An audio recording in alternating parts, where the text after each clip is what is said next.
Assalamu alaikum. My name is Miss Nazia Asif and I am here to teach you 5 class social studies.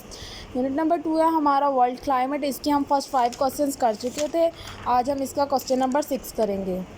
Question number 6 है हमारे पास, what are greenhouse gases. Greenhouse gases क्या हैं?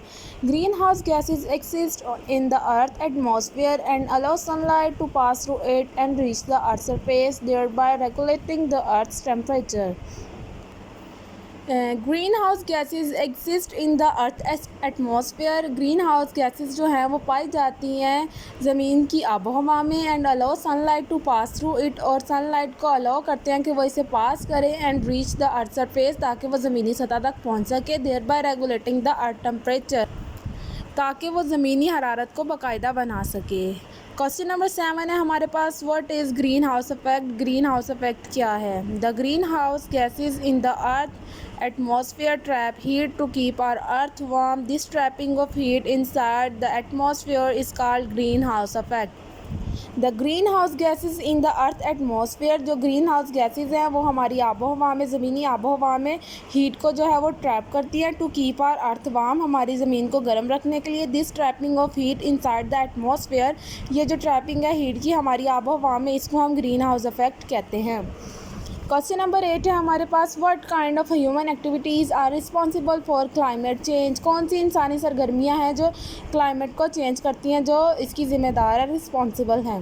The use of fossil fuels, destruction of forest areas for agriculture purpose, deforestation in general, manufacture of cement, chemicals etcetera are some factors that responsible for climate.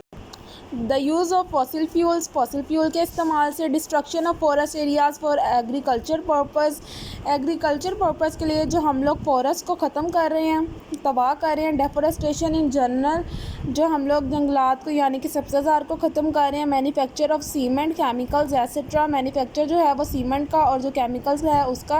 Are some factors that responsible for climate, ये कुछ factors हैं जो कि हमारी आबो हवा को मुतासिर कर रहे हैं। क्वेश्चन नंबर 9 है, what can you as an individual to do control climate change. आप अकेले किस तरह से क्लाइमेट चेंज को जो है वो कंट्रोल कर सकते हैं आबो हवा को चेंज होने से। Many activities can be undertaken, हम बहुत सी एक्टिविटीज़ जो हैं वो कर सकते हैं to reduce climate change. Climate change को जो है वो कम करने के लिए, फॉर एग्जांपल है यूजिंग लेस इलेक्ट्रिसिटी, हमें कम बिजली का इस्तेमाल करना चाहिए। सेविंग वाटर, हमें वो पानी को सेव करना चाहिए। प्लांटिंग मोर ट्रीज़, ज़्यादा से ज़्यादा पौधे उगाने चाहिए। रिसाइकलिंग मटेरियल्स एसेट्रा, और जो हमारे पास मटेरियल होता है उसको रिसाइकल करना चाहिए, यानी कि उसका रीयूज़ करना चाहिए। होप्स हो कि आपको ये क्वेश्चन जो मैंने 6 से 9 तक पढ़ाए ये आपको क्लियर होंगे। ये आपने अपने समर पैक पे राइट करने हैं और इन्हें याद करना है। Okay students, see you soon. अल्लाह हाफिज़, अल्लाह ब्लेस यू।